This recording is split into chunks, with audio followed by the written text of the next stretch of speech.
Today we are going to see a third application of Gauss theorem, electric field due to charge infinite plane sheet. Now, first of all, try to focus on the figure.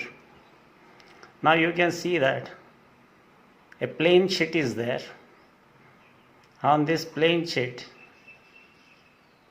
charges are placed, and when the charges are uniformly placed, this means that this plane sheet is uniformly charged.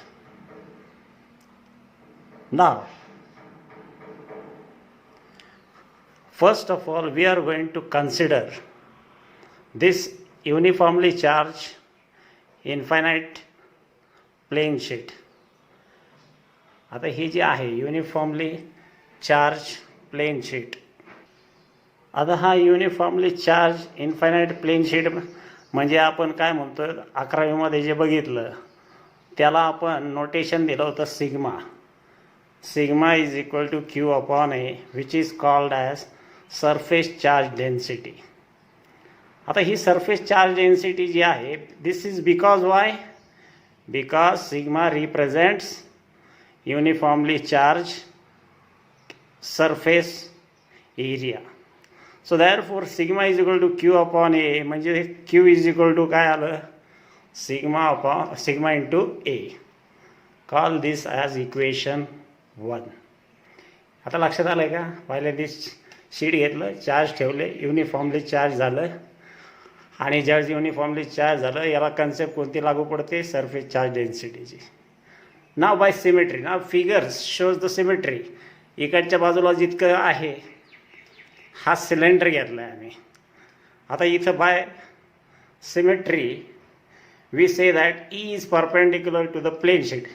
आता इकडच्या बाजूने जे आहे charge ठेवलेले, मागच्या बाजूने सुद्धा charge ठेवलेले, ह्या चार्जची इलेक्ट्रिक फील्ड इंटेन्सिटी डायरेक्शन इथं बाहेर दाखवली, तशीच इकडच्या बाजूची इकडे दाखवली. म्हणजे ही सिमेट्री झाली. दोन्ही सारखेच, किमती दोन्हीच्या काय सारख्या आहे. Therefore E is directed outward. Now the value that is magnitude of E is same on both the sides of the plane sheet. म्हणजे इथलं ई आणि इथला ई हे दोन्ही कसे आहेत, सारखे आहेत.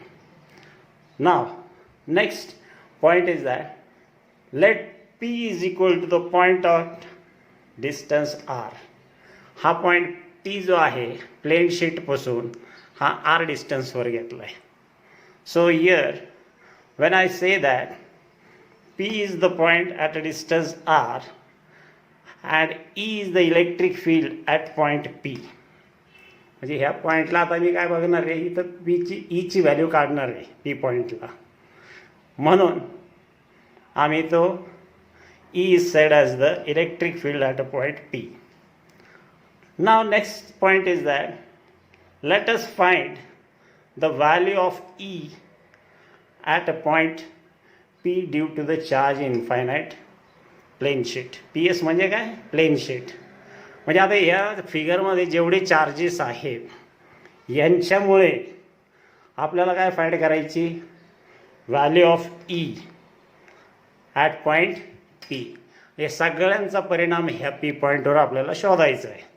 So now next step we are going to take is consider the Gaussian surface.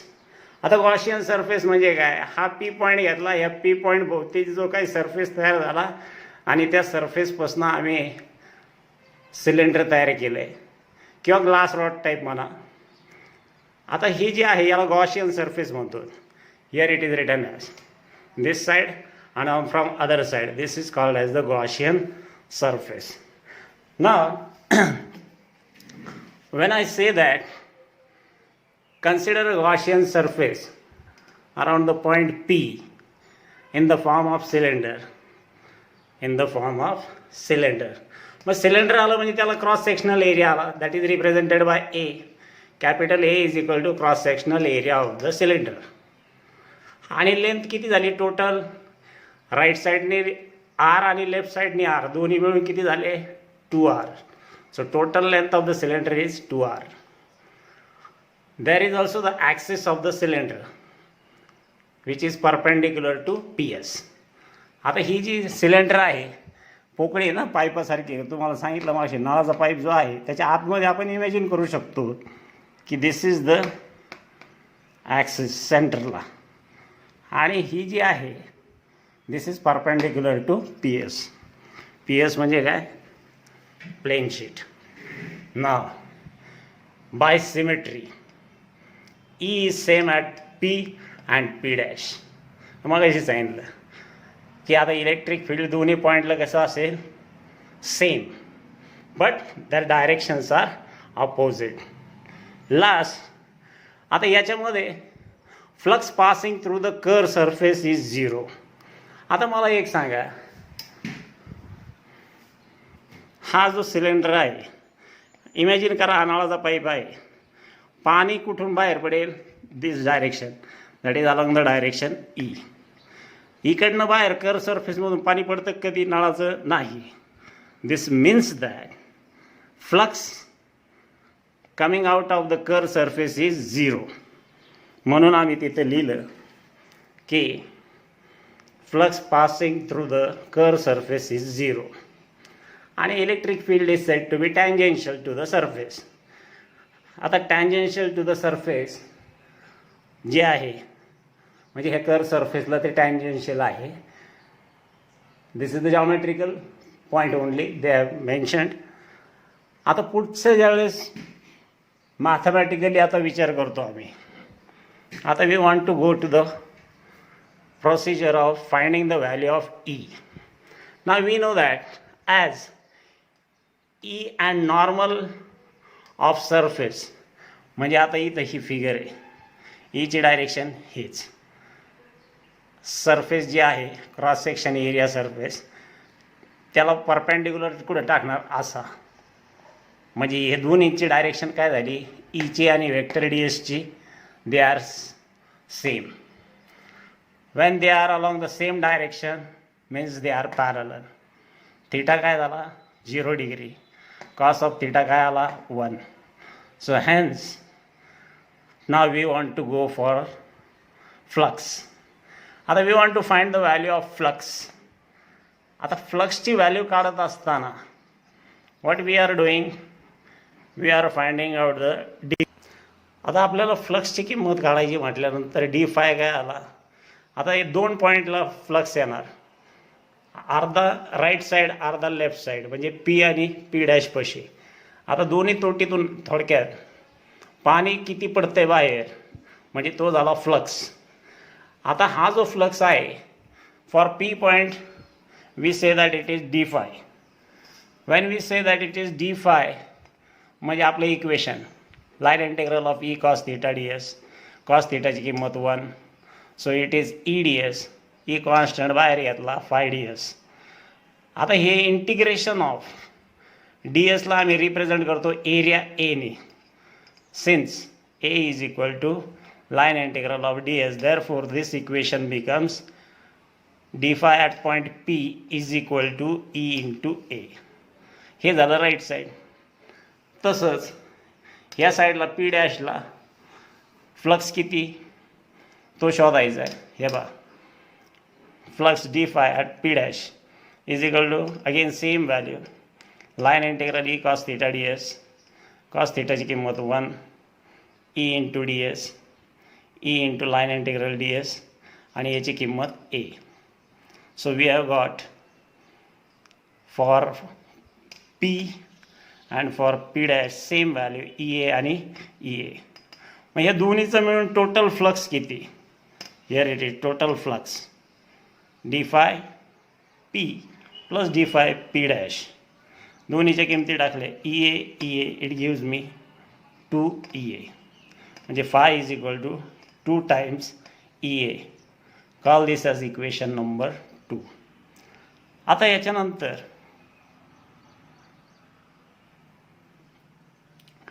आता by Gauss theorem we know that phi is equal to काय? Q upon epsilon not.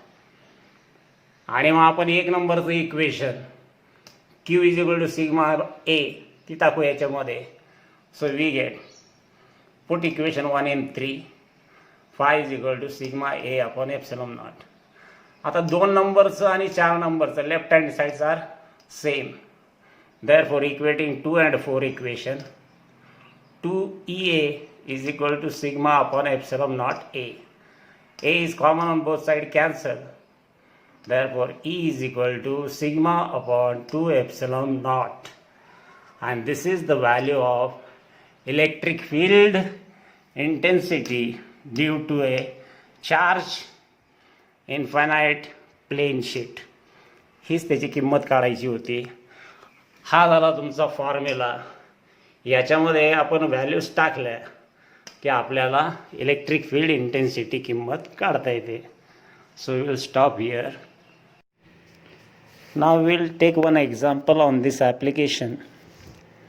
The charge per unit area of a large flat sheet of charge is 3 microcoulomb per meter square. Calculate the electric field intensity at a point just near the surface of the sheet, measured from its midpoint. This is the question. Now we want to find out what electric field intensity at a point just near the surface of the sheet. मग आता इथं आपल्याला दिलं आहे काय याच्यामध्ये बघा, charge density दिला आहे, सरफेस चार्ज डेन्सिटी सिग्मा दिला आहे. किती दिला आहे तो? 3 × 10⁻⁻⁶ कुलॉम्ब पर मीटर स्क्वेअर. इलेक्ट्रिक इंटेन्सिटीचा आत्ता आपण जो फॉर्म्युला काढला आहे प्लेन शीट करता, तो E is equal to sigma upon 2 epsilon naught. बरं, सिग्मा आता दिलेला आहे 3 × 10⁻⁶ आणि एप्सिलॉन नॉटची किंमत आपल्याला स्टँडर्ड आहे माहिती आहे 8.85 × 10⁻12. So substituting this values 3 × 10⁻6 divided by 2 × 8.85 × 10⁻12. आता याचं कॅल्क्युलेशन केलं की याचं उत्तर येतं 1.7 × 10⁵ न्यूटन पर कुलम. एकदम सिंपल आहे. कदाचित 2 मार्कालाही प्रश्न पडू शकतो आणि त्याकरता आपल्याला फक्त एवढा फॉर्म्युला माहिती पाहिजे. आणि हा फॉर्म्युला जर पाठ असेल तर we can score 2 out of 2 marks. So hence take care. We will stop here.